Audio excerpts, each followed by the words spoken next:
हाँ जी, good morning बेटा। एक बार फिर से। और आज हम स्टार्ट करने वाले हैं इलेक्ट्रोमैग्नेटिक इंडक्शन की फर्स्ट पार्ट के कुछ न्यूमेरिकल्स। ठीक है, तो इसमें हमारा फर्स्ट न्यूमेरिकल है, देखिए।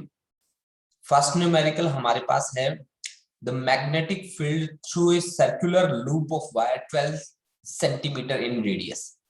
देखो, हमें यहाँ पे इस तरह का, मान लीजिए ये इस तरह का एक लूप दिया गया है। ठीक है, एक सर्कुलर लूप है बेटा, जिसका रेडियस आपको गिवन है, जिसका रेडियस है आपको गिवन कितना, उसका रेडियस दिया है आपको 12 सेंटीमीटर। यानी कि इस वायर का रेडियस जो है वो है 12 सेंटीमीटर आपके पास। एंड 8.5 ओम रेजिस्टेंस, यानी कि रेजिस्टेंस है आपका 8.5 ओम। देखो बच्चा, अब कहते हैं कि changes with time are shown in figure, यानी कि मैग्नेटिक फील्ड और टाइम के बीच का ग्राफ आपको गिवन है। The magnetic field is perpendicular to the plane of the loop, calculate the induced current.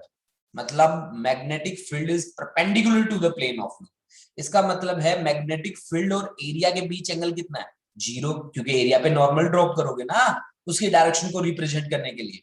तो कैलकुलेट द इंड्यूस्ड करंट, आए हमें निकालना है current in the loop and plot it as shown in the as a function of time. कोई बात नहीं, हम EMF निकालेंगे और उसकी वैल्यू को टाइम के साथ, ईएमएफ की जो वैल्यू है वो टाइम के साथ किस तरह से वेरी करेगी, ग्राफिकल मेथड से हमें दिखाना है।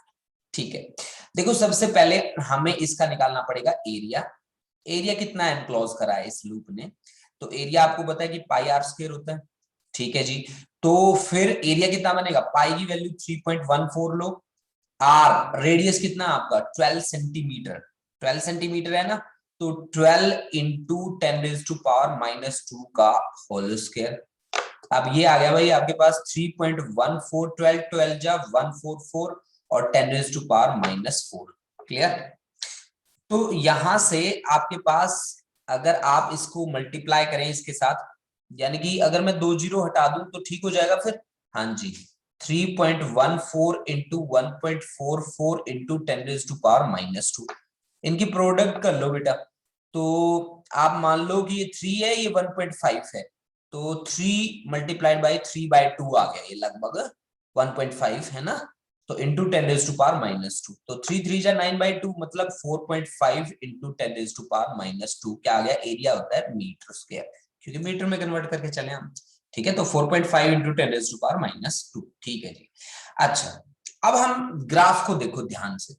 अगर आप ध्यान से देखो तो ओरिजिन से जब तक ये पॉइंट ए तक आता है, मान लीजिए ये पॉइंटिंग कर रहा हूं मैं, ए बी और ये फाइनल आपका सी, ये इसके कॉरेस्पॉन्डिंग डी, ये और इसके कॉरेस्पॉन्डिंग ई।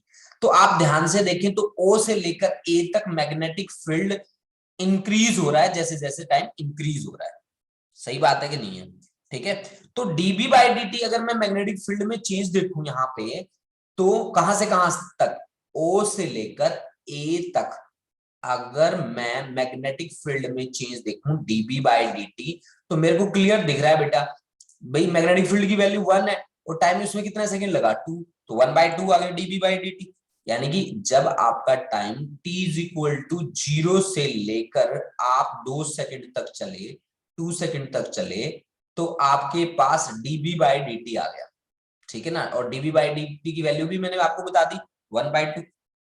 अब आप मेरे को ये बताओ कि यहाँ यहाँ मैग्नेटिक फील्ड की वैल्यू ए से लेकर बी तक क्या हो जाती है, कांस्टेंट हो जाती है ए से लेकर बी तक मैग्नेटिक फील्ड की वैल्यू। तो 2 to 4 सेकेंड, 2 to 4 सेकेंड, आप ध्यान से देखिए, 2 से लेकर 4 सेकेंड तक डीबी बाई डी टी कितना होगा, मैग्नेटिक फील्ड तो कांस्टेंट है, तो डीबी बाई डी टी की वैल्यू कितनी आ गई बेटा, 0 आ गई, जिसमें टाइम था 0, 2 से लेकर 4 सेकेंड।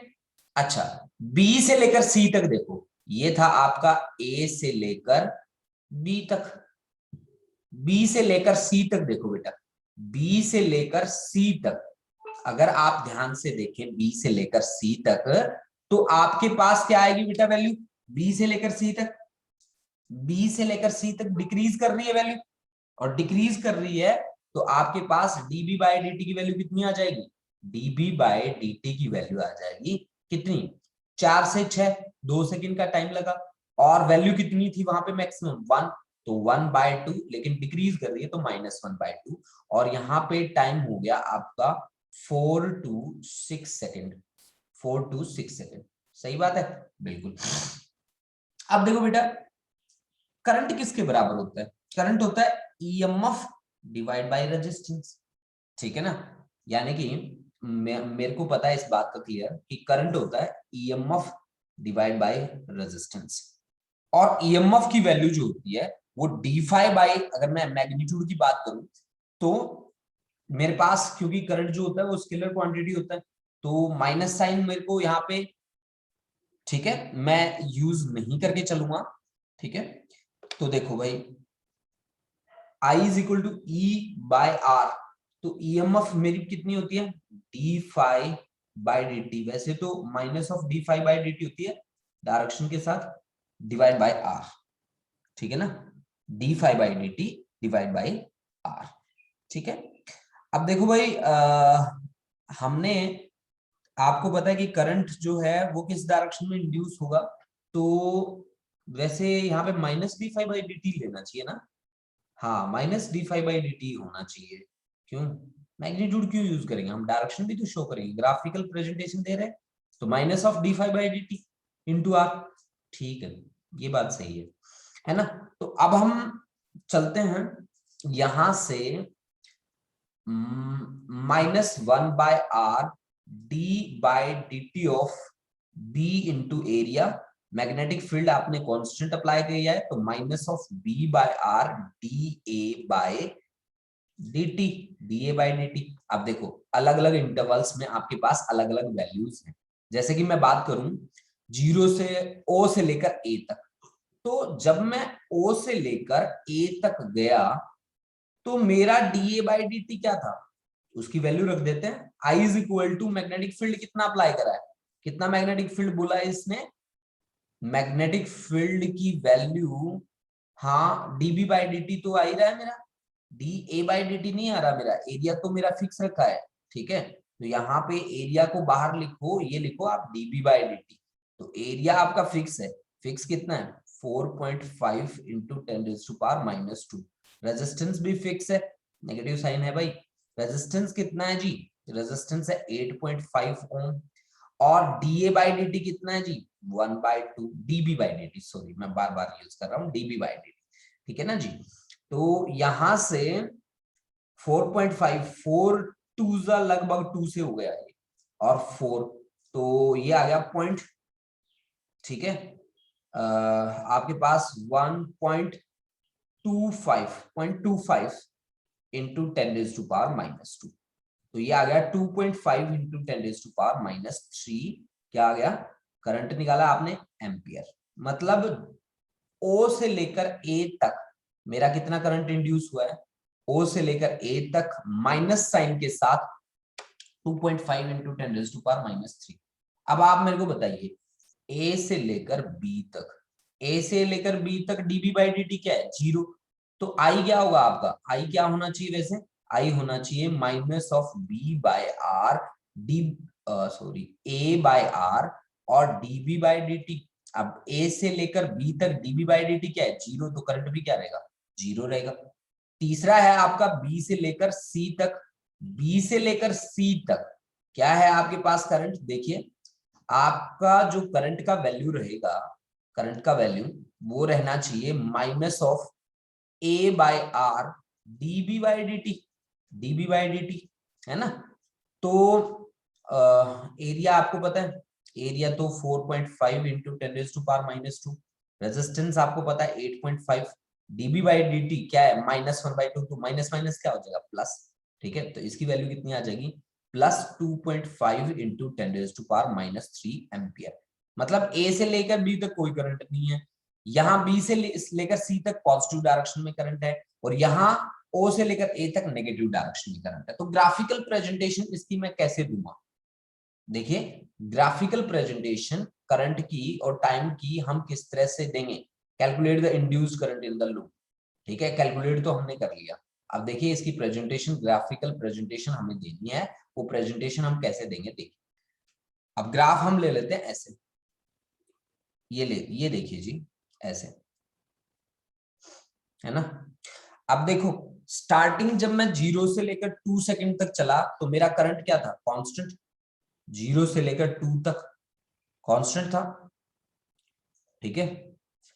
अब उसके बाद 2 से लेकर 4 तक क्या हो जाता है, 0, और 4 से लेकर 6 तक भी क्या हो जाता है, कांस्टेंट, ठीक है। तो यानी कि आपके पास जो वैल्यू रहेगी वो यहां से लेकर यहां तक तो कांस्टेंट है,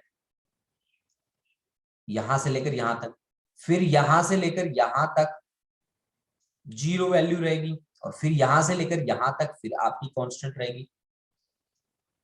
ये देखो जी, देखिए जी, हमने क्या बात यूज करी है यहाँ पे, हमने जी यूज करी है इंड्यूस्ड करंट आई के लिए, और ये है जी आपका टाइम के लिए। तो हमने क्या कहा जी कि जब तक आप 2 सेकंड पे आते हैं आपके पास होती है जी नेगेटिव वैल्यू, ठीक है। फिर आप आते हैं जी 4 सेकंड पे, ठीक है।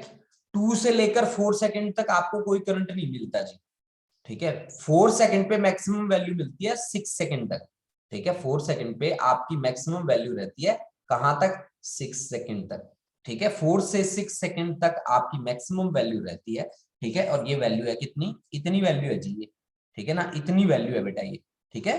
तो ये आपका ग्राफिकल प्रेजेंटेशन है एग्जांपल नंबर 1 के लिए। समझ में आया बेटा? हाँ जी, अनम्यूट करके बता दो बच्चे फटाफट से।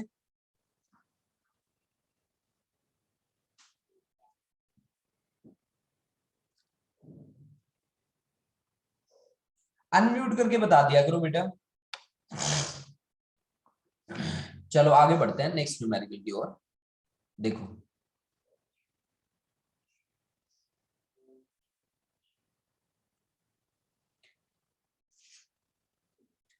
नेक्स्ट न्यूमेरिकल देखो बच्चा,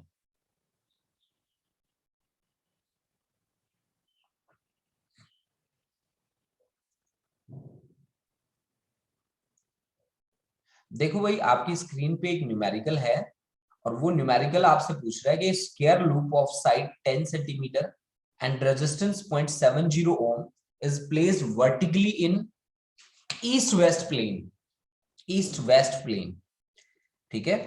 कहता है कि uniform magnetic field of 0.10 tesla is set up across the plane in north south direction, ठीक है। The magnetic field is decreased from to 0 in 0.7 second at a steady rate. Determine the magnitude of induced EMF and current during the time interval. During the time interval. देखो भाई आप इस concept को कैसे solve करोगे, इसको एक बार पढ़ के देखो ध्यान से। क्या कहता है कि square loop of side 10 centimetre and resistance कितना है भाई, स्क्वायर लूप जिसकी साइड दे रखी है 10 सेंटीमीटर, तो एरिया हम निकाल सकते हैं यहां से, square loop of side 10 centimetre, तो इसका एरिया आपके पास बन जाएगा कितना, स्क्वायर है तो स्क्वायर का एरिया क्या होता है कि एल स्क्वायर 10 इंटू 10⁻⁻² का होल स्क्वायर, यानी कि ये आपके पास आ गया जी 10⁻⁻² मीटर स्क्वायर, ठीक है। 10⁻⁻² मीटर स्क्वायर। उसके बाद इसने रेजिस्टेंस भी दे रखा है, कोई बात नहीं उसको भी लिख लेते हैं। रेजिस्टेंस है 0.70 ओम के इक्वल, 0.70 ओम के इक्वल, अच्छा ठीक है। इन ईस्ट वेस्ट प्लेन, ठीक है, a uniform magnetic field is, magnetic field कितना है आपका 0.10 tesla, 0.10 tesla is set up across the plane in north east direction, ठीक है भाई, नॉर्थ ईस्ट डायरेक्शन। तो फिर एंगल कितना हो गया, पहली बात तो ये east west plane, east west plane में आपको डायरेक्शन शो करता हूं। पहले तो हम इस तरह से ड्रॉ कर लेते हैं, ये चारों डायरेक्शंस मैं आपको दिखा देता हूं, फिर आप मुझे बताते रहना कि कौन सी डायरेक्शन कहाँ है, ठीक है। ठीक है जी, ये देखिए बेटा, ये है आपकी ईस्ट, ये है आपके वेस्ट, ये है आपके पास नॉर्थ, और ये है आपकी साउथ। तो पहले इसने कहा कि ईस्ट वेस्ट प्लेन, ये हो गया भाई east west plane. A square loop of side 10 centimeter and resistance is placed in east-west. A uniform magnetic field is set up across in northeast direction. Northeast direction कौन सी होगी जी, north और east की direction, दोनों के बीच exact ये होगी जी north east direction जहां magnetic field apply कर रखा है। अगर नॉर्थ ईस्ट डायरेक्शन में आपने मैग्नेटिक फील्ड अप्लाई कर रखा है 100% श्योर है ये एंगल कितना हो गया 45 डिग्री। ठीक है ना, ये एंगल कितना हो गया 45 डिग्री। ठीक है, तो मैग्नेटिक फील्ड आपका हो गया जी कितना आपको दिया गया है, बी की वैल्यू 0.10 और थीटा हमारा यहाँ पे हो गया कितना 45 डिग्री। थीटा हो गया जी 45 डिग्री। ठीक है, ठीक है जी। कहते हैं the magnetic field is decreased, मतलब हमारे पास जो मैग्नेटिक फील्ड पहले गिवन था उसको मालूम है B1 और इज डिक्रीज टू 0, यानी कि B2 आपका 0 हो गया। और इसके लिए मुझे टाइम कितना दिया गया, इसके लिए मुझे टाइम दिया गया dt जो है मेरा 0.7 सेकेंड, 0.7 सेकेंड टाइम दिया गया मुझे। ठीक है, अब मुझे इंड्यूस्ड ईएमएफ और करंट का वैल्यू निकालना पड़ेगा। तो सबसे पहले निकालते हैं फ्लक्स। फ्लक्स क्या चीज होती है, फ्लक्स होता है भाई मैग्नेटिक फील्ड इनटू एरिया, इसकी डॉट प्रोडक्ट होती है मैग्नेटिक फील्ड और एरिया की। तो फ्लक्स निकाल लीजिए इनिशियल, तो ये आ गया आपके पास B A cos of theta. तो b की वैल्यू है जी आपकी 0.10, एरिया आपका है 10 की पावर -2 और cos 45 डिग्री की वैल्यू होती है 1/√2। ठीक है, तो ये बन गया जी आपका 10 की पावर यहां से एक और ले लो -3 और डिवाइड बाय √2। फ्लक्स की यूनिट होती है, मैग्नेटिक फ्लक्स होता है वेबर, मैग्नेटिक फ्लक्स की यूनिट होती है वेबर। और आपका फाइनल फ्लक्स φ2, मैग्नेटिक फील्ड ही 0 हो जाएगा तो फ्लक्स भी 0 हो जाएगा। ईएमएफ क्या होती है, ईएमएफ होती है चेंज इन फ्लक्स की φ2 -φ1 और डिवाइड बाय dt या डेल्टा t, इसका मैग्नीट्यूड ले लो, ईएमएफ का मैग्नीट्यूड निकालना है हमने 10 की पावर -3 डिवाइड बाय √2, dt कितना दे रखा है 0.7। सॉल्व कर लो जी, सॉल्व करते ही आपके पास जो रिजल्ट आएगा वो ईएमएफ इंड्यूस्ड का होगा। और करंट हमें निकालना है तो करंट क्या होता है EMF divide by resistance. Resistance कितना है हमारे पास, रेजिस्टेंस है 0.70 ओम। वैल्यूज रखेंगे हमारा कॉन्सेप्ट हमारे आगे होगा। ठीक है, हाँ जी समझ में आया बेटा, हाँ जी समझ में आया यस बच्चा, सर। बहुत ही बढ़िया। हाँ जी गुरलीन समझ में आया बेटा, गुरलीन, यस सर। हर्षु, ये न्यूमेरिकल तो बहुत बार कर रखे हैं हर्ष ने, हाँ जी कर रखे हैं या नहीं कर रखे, यस सर। समझ में आ रहे हैं साथ साथ। Yes sir. बेटा असाइनमेंट बहुत अच्छी बना के लाया हूँ, ये असाइनमेंट मैं आपको व्हाट्सएप भी कर दूंगा। ठीक है, और मेरे साथ सोल्व करना है इनको, बैठ के मेरे से पहले लग जाना सोल्व करने के लिए। अब न्यूमेरिकल नंबर 3 लेके आ रहा हूँ, तो थर्ड जिस जिस ओके सर। सोल्व होता है सोल्व अपने आप से भी करना। ये लो जी थर्ड, ये है आपका एक circular coil of radius 10 centimetre, मतलब एक सर्कुलर कॉइल है हमारे पास, ये कॉइल है जिसका रेडियस मैंने आपको दिया है 10 सेंटीमीटर के इक्वल। ये सर्कुलर कॉइल है जिसका रेडियस है कितना 10 सेंटीमीटर, इसका 10 सेंटीमीटर रेडियस है बेटा। ठीक है, 500 टन्स है तो नंबर ऑफ टन्स है आपके पास 500। रेजिस्टेंस इसका दे रखा है हमें 2 ओम। ठीक है ना, is placed with its plane perpendicular to the horizontal component of Earth's magnetic field, is placed perpendicular to horizontal component of Earth's magnetic field. It is rotated about its vertical diameter through an angle 180 degree, मतलब यहाँ पे जो आपकी जो final rotation है वो 180 degree की दे रखी है इन 0.2 सेकंड, मतलब टाइम डेल्टा टी हमें दे रखा है। Estimate the magnitude of EMF, magnitude of EMF and current induced in the coil. Horizontal component of Earth's magnetic field, horizontal component हमें दे रखा है, उसकी वैल्यू कितनी है भाई 3 into 10⁻⁵ टेस्ला horizontal component। अच्छा इसकी भाषा को ना सही तरीके से समझ के देखो, is placed with its plane perpendicular to the horizontal component of Earth's magnetic field, perpendicular to its plane is perpendicular to horizontal component, perpendicular है तो इसका प्लेन है ना horizontal, इसके प्लेन का जो नॉर्मल रहेगा ना वो horizontal component की डायरेक्शन में रहेगा। मतलब वहां पे इनिशियल जो थीटा है ना वो 0 है। It is rotated with its vertical diameter about 180 degree in the 0.25 second, ठीक है। Estimate the magnitude of induced EMF and current, horizontal component आपको दे रखा है ये। तो बताइए आप कैसे निकालेंगे। चलो जी स्टार्ट करते हैं। एनसीईआरटी का सोल्ड न्यूमेरिकल है बेटा ये, ठीक है। एनसीईआरटी से उठा रखा है मैंने ये न्यूमेरिकल। तो अब आपको जो जो चीजें दे रखी है वो बता दीजिए मेरे को।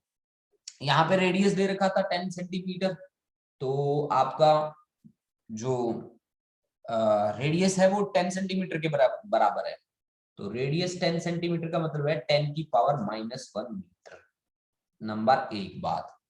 दूसरी बात, नंबर ऑफ टर्न्स दे रखे हैं, रेजिस्टेंस दे रखा है, इनिशियल रोटेशन दे रखी है थीटा वन दे रखी है 0 डिग्री, और फाइनल रोटेशन है जी 180 डिग्री। 180 डिग्री इनिशियल रोटेशन है 0, फाइनल है 180, और इसके लिए मैंने आपको बताया था कि टाइम उन्होंने मेरे को दिया है dt 0.25 सेकेंड, 0.25 सेकेंड, ठीक है ना, 0.25 second. Magnetic field horizontal direction में कितना अप्लाई कर रखा है, 3 × 10⁻⁵ टेस्ला। वैसे वैल्यूज सारी की सारी गिवन है बेटा, हमें कुछ भी नहीं करना, ठीक है। एरिया होता है जी पाई आर स्क्वायर, पाई का वैल्यू होता है 3.14, आर स्क्वायर की वैल्यू है 10 की पावर -2 हो जाएगी, ठीक है, और मीटर स्क्वायर 10 की पावर -2 मीटर स्क्वायर, ठीक है ना। अब देखिए आपको क्या निकालना है, आपको इंड्यूस्ड ईएमएफ निकालना है सबसे पहले। ईएमएफ किसके बराबर होता है, E is equal to minus of N d phi by dt, यानी कि माइनस ऑफ एन, ये डी फाई की वैल्यू होगी φ2 - φ1, और डिवाइड बाय क्या आ जाएगा, dt आ जाएगा, φ2 - φ1। तो आपको भी पता है कि फ्लक्स क्या होता है, फ्लक्स होता है बी ए कॉस थीटा। तो ये आपका बन जाएगा किसके बराबर, माइनस ऑफ एन, क्योंकि थीटा में चेंज हुआ है ना, तो B A cos theta 2 minus cos theta 1, सही बात है, ठीक है, और डिवाइड बाय क्या, dt। नंबर ऑफ टर्न्स कितना है, नंबर ऑफ टर्न्स है आपके पास 500। मैग्नेटिक फील्ड कितना अप्लाई कर रखा है, 3 × 10⁻⁵ एरिया कितना है 3.14 × 10⁻⁻2 10⁻⁻2। cos थीटा 2 कितना है 180, cos 180 की वैल्यू कितनी होती है -1, माइनस cos थीटा 1 कितना है 0, 0 की वैल्यू कितनी होती है 1, तो डिवाइड बाय dt की वैल्यू कितनी है जी, dt की वैल्यू है 0.25, 0.25 का क्या मतलब होता है 1/4, यानी कि मल्टीप्लाइड बाय 4।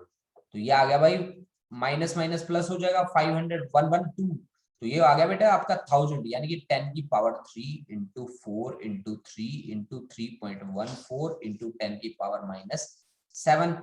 तो ये आ गया आपके पास 4 3 जा 12, 12 × 3.14 × 10 की पावर -4, 12 3 जा 36, इसको ले लो 37 के लगभग × 10⁻⁻4, ठीक है। तो 3.7 × 10⁻⁻3, ठीक है। ये क्या आया आपके पास, इंड्यूस्ड ईएमएफ। ईएमएफ की यूनिट क्या होती है, वोल्ट, ईएमएफ की यूनिट होती है वोल्ट, ठीक है। तो 3.7 × 10⁻⁻3 वोल्ट। अब आपको क्या चाहिए, आपको चाहिए करंट। देखिए करंट किसके बराबर होता है, EMF divide by resistance. EMF की वैल्यू है 3.7 × 10⁻⁻3, और रेजिस्टेंस कितना दे रखा है यहाँ पे 2, तो 2 1 जा और 2 8 है ना, और 2 5 जा, तो इंटू 10⁻⁻3, यानी कि 1.9 या अप्रोक्सीमेटली 2 × 10⁻⁻3 एम्पियर, इतना करंट कंस्टिट्यूट हुआ है यहाँ पे। लगभग मैंने बता दिया भाई, ठीक है ना, लगभग मैंने 2 × 10⁻⁻3 एम्पियर का करंट मैंने बता दिया। हाँ जी, न्यूमेरिकल समझ में आया बेटा, अनम्यूट करके बोल जाया करो बच्चों, अनम्यूट करके बोल जाया। Yes sir. चलो बहुत बढ़िया शाबाश। आगे बढ़ते हैं नेक्स्ट न्यूमेरिकल पे। देखिए नेक्स्ट न्यूमेरिकल, न्यूमेरिकल नंबर 4। ये तो बहुत इजी होगा न्यूमेरिकल नंबर 4, तो आप मेरी ख्याल से 1 मिनट में सॉल्व कर दोगे, मुझे लगता है मुझे आपको इसके लिए टाइम देना चाहिए। The magnetic flux through a coil is varying according to the equation phi is equal to 5t square plus 4t square plus 2t minus 5 Weber. Calculate the induced current through the coil at t is equal to 2 second if resistance is 5 ohm. बताओ भाई, ये तो सभी बच्चे solve कर देंगे जहां तक मुझे लगता है, ठीक है, क्योंकि इसमें d5/dt करना है बस सीधा, है ना, d5/dt करना है, उसके बाद वैल्यू रखनी है, टाइम आपको मैंने दे ही रखा है। देखो जी कैसे करोगे, ये बहुत ही सिंपल है बच्चा। 5 आपको गिवन है, 5t² plus 4t² plus 2t-5, है ना। आपको क्या निकालना है बच्चा, आपको पहले ईएमएफ निकाल लेते हैं, ईएमएफ निकालना है माइनस ऑफ d5/dt। अब आप बताइए कि माइनस ऑफ d/dt और 5 की वैल्यू कितनी है, 5t² plus 4t² plus 2t plus minus कितना 5। अब आप बताइए कि 5t² का क्या होगा, 5 एज इट इज, t की पावर कितनी है 2, वो आगे लिखो, एक पावर क्या कर दो, कम कर दो, एक पावर कम कर दो उसकी, एक पावर अगर आपने कम कर दी तो t की पावर 2 - 1, एक केवल 1 बाकी बच जाएगा, प्लस 4 इंटू टी की पावर कितनी आगे 5t की क्यूब होनी चाहिए थी बेटा, ये 5t की क्यूब होनी चाहिए थी, है ना। तो कोई बात नहीं, पावर आगे लिख दो 3 और एक पावर कम कर दो तो t² हो गया, 4 इंटू t² है तो 2 आगे लिखो, पावर एक कम कर दो, प्लस 2, इसकी पावर कितनी 1 तो 1 आगे लिखो, एक कम कर दो तो पावर कितनी बचेगी 0, तो फिर इसकी वैल्यू, जिसकी पावर 0 थी उसकी वैल्यू कितनी होती 1, माइनस 5 कॉन्स्टेंट है, उसकी वैल्यू क्या आ गई, उसका डेरिवेटिव क्या आ गया 0, ठीक है। तो यानी कि ये बन गया बेटा minus of 15t² plus 8t plus 2, बस। अब आपको टाइम कितना दिया, time is equal to 2 second, 2 second में कितना, t is equal to 2 second put कर दोगे बेटा, अंकुरित का हो गया, वेरी गुड, बहुत बढ़िया। e is equal to minus of 15 into 4 plus 8 into 2 plus 2, तो 15 4 जा 60, 60 प्लस 16 76 78, तो माइनस ऑफ 78 आ गया, ठीक है। ईएमएफ इतना इंड्यूस हुआ है, आपको करंट निकालना है, करंट की कोई डायरेक्शन नहीं होती, इसलिए 78 डिवाइड बाय रेजिस्टेंस हमें दे रखा है 5 के इक्वल, आप सोल्व कर लीजिए, लगभग 15.6 के इक्वल आएगा, 15.6 एम्पियर, ये फाइनल आंसर बन गया आपका, ठीक है। तो बहुत ही इजी न्यूमेरिकल था और बहुत इजीली आपने इसको सोल्व कर दिया, ठीक है। अब देखो आगे बढ़ते हैं, नेक्स्ट जो मैं न्यूमेरिकल लेके आ रहा हूँ, इसके अलावा भी मैं उसमें एक न्यूमेरिकल और ऐड करूंगा, बड़ा फेमस सा न्यूमेरिकल है वो, ठीक है, और बहुत बार रिपीट भी हुआ है ऐसा न्यूमेरिकल, ठीक है। तो हर्ष ने तो पहले से कर रखा है ये न्यूमेरिकल, बहुत बार किया हुआ है, मैं जब न्यूमेरिकल की स्टेटमेंट बोलूंगा तो हर्ष कहेगा मैंने तो सर इसको कम से कम 10 बार किया हुआ है, ठीक है। चलो जी, पहले ये सोल्व करते हैं, ये वाला न्यूमेरिकल, ये वाला न्यूमेरिकल तुमने अंकुरित मेरे साथ सोल्व कर रखा है पहले से, ठीक है। A metallic rod of 1 meter length is rotated with a frequency of 50 revolution per second. एक मेटालिक रोड है जिसकी लेंथ है 1 मीटर और उसको रोटेट किया गया with a frequency of 50 revolution per second with one end hinged at centre and other end at the circumference of a circular metallic ring of radius 1 meter, ठीक है जी। About an axis passing through the center and perpendicular to the plane of ring, कोई बात नहीं, a constant uniform magnetic field of 1 Tesla parallel to the axis is present everywhere. What is the EMF between the center and the metallic ring? इसकी statement को ध्यान से पढ़ के देख लेना बेटा, ठीक है। इसकी स्टेटमेंट आपको क्या कह रही है, ये बात बिल्कुल अगर आपकी क्लियर हो गई ना, तो आप मान लीजिए आपका न्यूमेरिकल हो गया फिर सॉल्व, मतलब आपको एक मैंने मेटालिक रिंग दे रखा है, ये मेटालिक रिंग है और इसमें हमने एक रोड लगानी है, ऐसे मान लीजिए ये आपने एक रोड लगा दी, इसके बिल्कुल सेंटर पे रखी है और एक हिस्सा उसका मतलब सस्पेंड करा गया है और दूसरा क्या कर रहा है, रोटेट कर रहा है, ठीक है ना। दूसरा क्या कर रहा है बच्चे, रोटेट कर रहा है। और मान लीजिए हमने ये वो रोड रखी है, मैंने सेंटर पे आपको वो रोड भी दिखाई है, ठीक है ना, सेंटर पे रखी है वो रोड और दूसरा हिस्सा उसका कर रहा है रोटेट, ये मान लीजिए इनिशियल पोजीशन थी। A metallic rod of 1 metre length is rotated with the frequency of, इसकी फ्रीक्वेंसी आपको कितनी दे रखी है, इसकी फ्रीक्वेंसी है 50 रेवोल्यूशन पर सेकंड, मतलब फ्रीक्वेंसी न्यू आपको दे रखी है 50 रेवोल्यूशन पर सेकंड।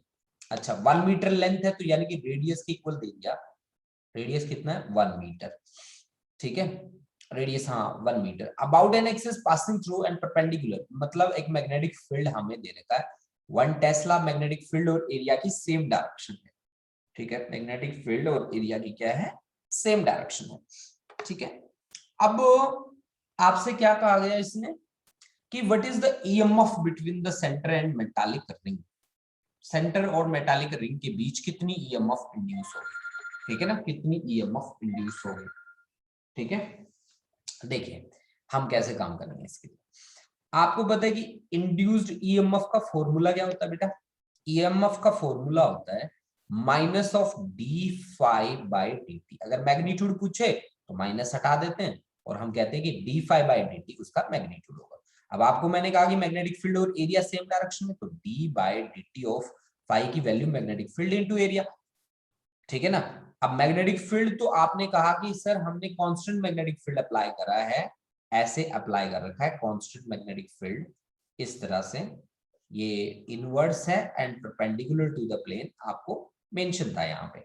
तो आपका बी तो बाहर आ गया, आपके पास बचा d A by d t. अब है यहाँ पे रोटेशन, तो रोटेशन है तो आप किस तरह से, मान लीजिए आपने रोटेशन जो करी वो करी थीटा एंगल से, मान लीजिए कि आपकी जो रोटेशन रही है यहाँ पे वो रही है बेटा थीटा एंगल से, और आप यहां से यहां तक रोटेट होके आए हैं पी से लेकर क्यू तक, और एंगल आपका बना है यहाँ पे थीटा। आप मेरे को बात बताओ कि इसका कंप्लीट का एरिया कितना होता है, कंप्लीट का एरिया होता है pi R square. Pi R square area कब होता है, जब एंगल कितना बनता है, जब एंगल बनता है आपका 2 पाई, मतलब 2 पाई एंगल के लिए एरिया कितना बनता है पाई आर स्क्वायर। अगर 1 रेडियन होता तो कितना बनता, पाई आर स्क्वायर बाई 2 पाई, है ना। अब मान लो कि थीटा रेडियन है, तो थीटा रेडियन है तो आपके पास कितना एरिया बनेगा, pi R square divide by 2 pi into theta, मतलब इतना एरिया उसने कवर करा है। यानी कि जहां एरिया की वैल्यू मेरे को लिखनी होगी ना तो मैं ये वैल्यू लिखूंगा, ठीक है। तो पाई से पाई कैंसिल हो गया, तो आपके पास एरिया कितना आ गया, r square theta by 2, r square theta by 2, ये मेरा एरिया आ गया, ठीक है।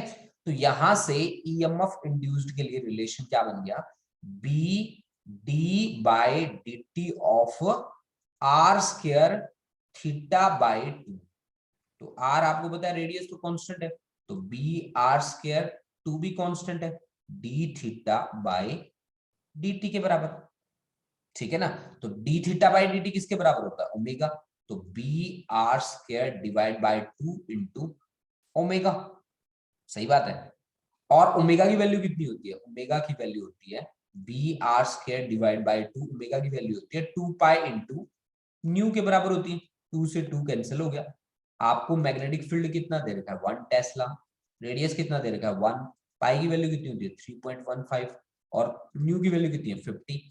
तो अब ये देख लीजिए 31.4 इंटू 5, ठीक है, तो ये आपके पास 5 4 जा 27, 5 3 जा 157, ये आपके पास आ गया 157, क्या ईएमएफ की यूनिट होती है वोल्ट, 157 वोल्ट, क्योंकि पॉइंट यहाँ लगेगा 157 वोल्ट। तो ये आपके पास ईएमएफ आ गया। अगर रेजिस्टेंस दिया होता तो मैं करंट भी निकाल लेता कि करंट कितना आया, ईएमएफ डिवाइड बाय रेजिस्टेंस। अगर रेजिस्टेंस गिवन है तो मैं करंट बहुत आसानी से निकाल सकता हूँ, ठीक है ना। हाँ जी, ठीक है भाई, समझ में आया बेटा, चलो जी बहुत बढ़िया। अब देखो भाई एक न्यूमेरिकल मैं आपके सामने बना रहा हूं, ठीक है, एनसीईआरटी का सोल्ड है वो भी, ठीक है, और वो न्यूमेरिकल आपने बहुत बार किया हुआ भी है, ठीक है। इस न्यूमेरिकल का स्क्रीनशॉट ले लीजिए, फिर मैं आपको एक न्यूमेरिकल बना के दिखाऊंगा। शायद मैंने ये न्यूमेरिकल जो मैं करवाऊंगा वो मैंने करवा भी रखा है पहले, लेकिन समझना बहुत ज्यादा जरूरी है उस न्यूमेरिकल को, ठीक है। क्योंकि मैं अपनी क्लासेस में ये जितने भी न्यूमेरिकल करवा रहा हूं मैं पहले भी रिपीट करवा चुका हूं ये सारे के सारे न्यूमेरिकल। ठीक है, चलो पहले हम इस न्यूमेरिकल को सॉल्व कर लेते हैं। ठीक है, एक दो न्यूमेरिकल हम यहां से भी निकाल लेते हैं, क्योंकि वो न्यूमेरिकल मैं बहुत बार रिपीट कर चुका हूं, इसलिए मैं उसकी बात नहीं करूंगा। एनसीईआरटी का सॉल्व्ड न्यूमेरिकल है वो जिसकी मैं बात कर रहा हूं। ठीक है, और उसमें मुझे एक रेक्टेंगुलर फ्रेम दिया हुआ मेटालिक रेक्टेंगुलर फ्रेम है मेरे पास, मेटालिक रेक्टेंगुलर फ्रेम, उसके साथ मुझे डील करना है एक्चुअली। तो यहाँ पे क्या बात करी गई है, N average induced EMF of 0.4 volt appears in a coil when current in it is changed from 10 ampere in one direction to 10 ampere in opposite direction in 0.04 second. Find the coefficient of self induction. Find the coefficient of self induction. देखो आपको क्या बोला गया, 10 ampere in one direction and 10 ampere in opposite direction. तो सीधी सीधी सी बात है कि D I की वैल्यू कितनी होगी, 10 माइनस दूसरा अपोजिट डायरेक्शन में तो -10, तो 20 एम्पियर करंट में चेंज आया, सीधी सी बात। ठीक है, अच्छा दूसरा इसने क्या बोला, an average induced EMF E is equal to 0.4 कितना वोल्ट। मेरे पास आंसर भी आ चुका है, किसका आया है मैं देख लेता हूं, अंकुरित का आया है। हर्ष तुम भी तो करो, हर्ष तुमने तो ये बहुत बार कर रखे हैं ये न्यूमेरिकल्स, तुम क्यों नहीं कर रहे फटाफट हैं, बोलो। अंकुरित ने तो आंसर भी भेज दिया। ठीक है, तो ईएमएफ हमें दे रखी है 0.4। ठीक है, और टाइम हमें दे रखा है dt, कितना टाइम दे रखा है जी, 0.4 सेकंड। देखो सारी चीजें गिवन है, हमें क्या करना है, सीधा कॉन्सेप्ट में जाना है। EMF E is equal to क्या होता है, L di/dt। आपको याद होगा ना कि phi is directly proportional to I in case of किसके, किसी कॉइल के केस में जो फ्लक्स होगा वो डायरेक्टली प्रोपोर्शनल होगा करंट के, सिंगल कॉइल की बात कर रहे हैं। तो phi इज इक्वल टू क्या होता है, Li ना, तो E is equal to minus of d∅/dt। ठीक है, E is equal to minus of d∅/dt, तो d∅/dt तो L di/dt, तो मैंने भी यही लिखा L di/dt। ठीक है ना, L di/dt। ठीक है ना, तो ईएमएफ हमारा क्या बना बेटा, L di/dt के बराबर बना। ठीक है, तो यहां से L इज इक्वल टू क्या बना, L इज इक्वल टू बना E इंटू dt/di। तो ईएमएफ की वैल्यू है 0.4, dt की वैल्यू है, dt की वैल्यू भी 0.4 है बच्चे। अच्छा, di की वैल्यू है जी 20, तो 0.4 इंटू 0.4 डिवाइड बाई 20, ये आ गया जी आपका 4 4 जा 16 इंटू 10⁻², नीचे कर दो 10⁻³ हो गया जी ये 8 इंटू 10⁻³ एल की यूनिट होती है बेटा हेनरी, एच से रिप्रेजेंट करेंगे ये, हेनरी इसकी यूनिट होती है बच्चा। ठीक है, अब बढ़ते हैं जी आगे नेक्स्ट वाले पे। ये बहुत इजी था बच्चा, इसमें हमें यही बात याद रखनी थी कि ईएमएफ जो इंड्यूस होती है वो किसके बराबर होती है, एल di/dt के बराबर होती है बेटा, L di/dt के बराबर होती है। न्यूमेरिकल में बढ़ते हैं 7th न्यूमेरिकल की ओर। देखिए काफी इजी न्यूमेरिकल्स हैं ये। ठीक है, नेक्स्ट न्यूमेरिकल देखो 7। देखो ये न्यूमेरिकल आपको न्यूमेरिकल नंबर 7 क्या कह रहा है, एक conducting wire, numerical number 7, a conducting wire of 100 tons is wound over and near the center of a solenoid of 100 centimeter length and 2 centimeter radius having 600 tons. Calculate mutual induction of two coils. Calculate आपको करना है mutual induction। ठीक है, mutual induction आप कैसे calculate करेंगे, देखिए mutual induction दो कॉइल का फॉर्मूला लिख रहा हूं, mu naught N1 N2 multiplied by area divide by length, है ना। तो आपके पास म्यू नोट की तो वैल्यू होती है 4 pi into 10⁻⁻⁷। Number of turns दोनों के सेम है, दोनों के या एक नहीं, दोनों के अलग अलग हैं। Conducting wire 100 turns is bound over and near the centre of solenoid of 100 centimetre length and 2 centimetre radius and having 600 turns. अरे एक के 100 हैं, एक के 600 हैं, और एरिया कैसे निकालेंगे? पाई आर स्क्वायर से। तो 3.14, रेडियस कितना दे रखा था उसका? 2 सेंटीमीटर। तो 2 इंटू 2 सेंटीमीटर होता है 10⁻², तो ये हो गया -4। और डिवाइड बाय लेंथ, लेंथ कितनी दे रखी है? 100 सेंटीमीटर, मतलब 1। ठीक है, सॉल्व कर लीजिए, आपके पास वैल्यू आ जाएगी। ठीक है, तो ये आ जाएगी 4 पाई इंटू 10⁻⁻7 है, ये 2 और 2 4, तो 4 से 4 गया तो 10⁻⁻7 ही रहेगा, और 2 2 जा 4 इंटू 3.14। ठीक है, तो 4 4 जा 16 पाई स्क्वायर इंटू 10⁻⁻7। बस हेनरी, हेनरी यूनिट होती है बच्चा इसकी। ठीक है, तो आप हेनरी लिख देंगे इसकी यूनिट। ठीक है, तो ये था आपका न्यूमेरिकल नंबर 7, जो बहुत ही इजी था बेटा। ठीक है, अब देखिए बच्चा न्यूमेरिकल नंबर 8। हाँ जी, ये न्यूमेरिकल बड़ा ही अच्छा है। ठीक है, देखो इसकी स्टेटमेंट को पढ़ के देखो।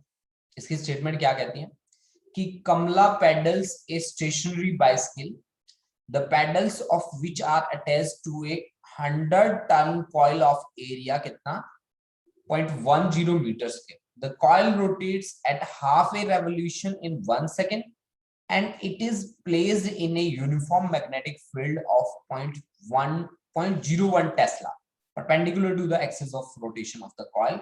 What is the maximum voltage या EMF generated in the coil? कि भाई मैक्सिमम EMF कितना जनरेट होगा कॉइल के अंदर, ये चीज मुझे बतानी है। तो बताइए, ये तो बहुत ही ज्यादा इजी है मेरे ख्याल से। देखो यहाँ पे नंबर ऑफ टर्न्स आपको दे रखा है, कॉइल का नंबर ऑफ टर्न्स दे रखा है 100। क्लियर? ठीक है जी। एरिया भी आपको गिवन है, एरिया कितना है 0.10 मीटर स्क्वायर। ठीक है जी, है ना। फ्रीक्वेंसी कितनी दे रखी है यहाँ पे? The coil rotate half A revolution in 1 second.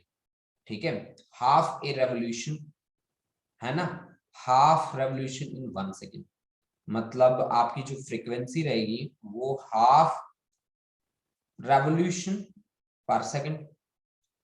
सही है, बिल्कुल। यानी कि रेवोल्यूशन पर सेकंड को क्या बोलते हैं? हर्ट्ज। तो 1/2 हर्ट्ज फ्रीक्वेंसी आ गया। अब आपको क्या निकालना है जी? इंड्यूस्ड वोल्टेज या ईएमएफ। ई इंड्यूस्ड, ई इंड्यूस्ड क्या होता है भाई? Minus of d∅/dt multiplied by n। तो n बाहर आ गया, d∅/dt यानी कि बी ए कॉस थीटा की जगह क्या आ जाएगा? Omega into t by dt। Magnetic field कितना? मैग्नेटिक फील्ड तो कांस्टेंट है ना। हाँ जी, तो minus of n, magnetic field constant है, एरिया कांस्टेंट है, तो d/dt of cos omega T. ठीक है ना, फ्रीक्वेंसी की बात करी थी तो ओमेगा फैक्टर हमने ले लिया। ठीक है, तो हमारे पास बना n B A with respect to t है, तो टी का मल्टीप्लायर है ओमेगा, ओ का डेरिवेटिव नेगेटिव होता है तो ये हो गया प्लस, और sign omega T, sign omega T. ठीक है, अब हमें मैक्सिमम मैक्सिमम पूछा है, मैक्सिमम पूछा है, तो साइन ओमेगा टी की वैल्यू क्या रख दो? 1 रख दो।